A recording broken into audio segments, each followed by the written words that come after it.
YouTube நேயர்கள் அனைவருக்கும் மகளிர் தின வாழ்த்துக்கள். மகளிர்கள் அனைவருக்கும் மகளிர் தின வாழ்த்துக்கள். ஒவ்வொரு மனிதன் வாழ்க்கையிலும் 4 பெண்கள் சம்பந்தப்பட்டிருக்கிறார்கள். அது ஒரு சிலருக்கு விதிவிலக்கும் உண்டு.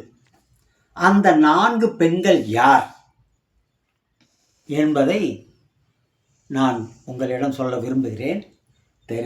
உங்களுக்கு தெரிந்தும் இருக்கலாம், தெரியாமலும் இருக்கலாம். தெரிந்து கொள்ளுங்கள், நல்லது. முதல் பெண்மணி நம்ம இந்த உலகிற்கு மனிதனாக அனுப்பப்பட்டோம். அவள் தாய், மாதா, அன்னை, அம்மா, இப்படி பல பெயர்களில் நாம் அழைக்கிறோம்.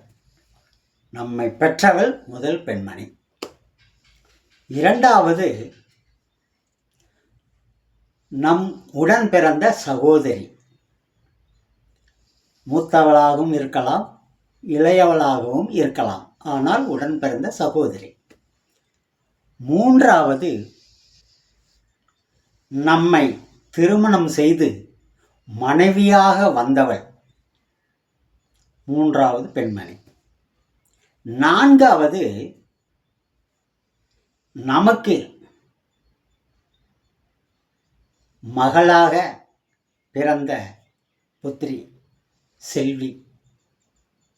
நம் கவலையெல்லாம் மறக்கச் செய்யும் அந்த குழந்தை நம் உயிரோடு உயிராக நமக்காக நம் கவலையெல்லாம் போக்கும் அந்த மகள், புத்திரி, செல்வம், இப்படி என்று பல விதத்தில் அழைக்கலாம். நம் மகள். இந்த 4 பெண்கள் ஒவ்வொரு மனிதன் வாழ்க்கையிலும் சம்பந்தப்பட்டிருக்கிறார்கள். அதில் சிலருக்கு விதிவிலக்கு. யாருக்கு? முதல் பெண்மணி கண்டிப்பாக எல்லார் வாழ்க்கையிலும் இருப்பாள். அவள் அன்னை. இரண்டாவது பெண்மணி இருக்க வாய்ப்பு இல்லை ஒரு சிலருக்கு. ஏனென்றால் உடன் பிறந்திருக்க மாட்டாள்.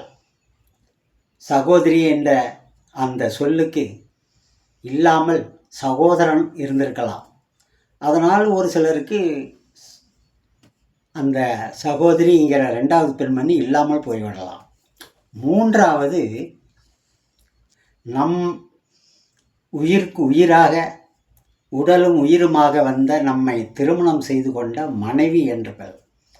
மனைவி என்ற அந்த 3வது பெண் நம்ம சிலருக்கு இருக்கலாம், எல்லாமே இருக்கலாம். ஏனென்றால் சிலர் திருமணமே செய்து கொள்ளாமல் பிரம்மச்சாரியாக வாழ்ந்திருக்கிறார்கள். ஞானிகள், முனிகள், யோகிகள், சாமியார்கள் என்று சொல்லக்கூடிய இவர்களெல்லாம் திருமணம் செய்து கொள்ளாமல் இருந்திருப்பார்கள். அதனால் அவர்கள் வாழ்க்கையில் 3வது பெண்மணி வராமல் இருக்கலாம். 4 அதேதான். திருமணம் செய்தால்தானே 4வது பெண்மணி வர்றதுக்கு வாய்ப்பு. நம் மகள் என்ற அந்த பெண்மணி வராமல் போய்விடுவாள். அதனால் முதல் நம்மை உலகு கொண்டு வந்த அந்த பெண்மணி எல்லார் வாழ்க்கையிலும் இருப்பாள். எல்லார் வாழ்க்கையிலும் சம்பந்தப்பட்ட ஒரே பெண்மணி அன்னை. அன்னையர் தினம் கூட கொண்டாடுகிறோம். இன்று எல்லோருக்கும் பொதுவாக அன்னையாக இருந்தாலும், தாதியாக இருந்தாலும், தோழியாக இருந்தாலும், மகளாக இருந்தாலும் மகளிர் தினம். அவர்கள் பொதுவான பேச்சு வழக்கில் மகளிர்னு சொல்கிறோம், பெண்கள். இந்த மகளிர் தினம் நாளை வரப்போகிறது. 8ஆம் தேதி மார்ச் 8 மகளிர் தினம். அனைவருக்கும் என்னுடைய வாழ்த்துக்கள். நன்றி. ரொம்ப இழுத்துட்டோம்.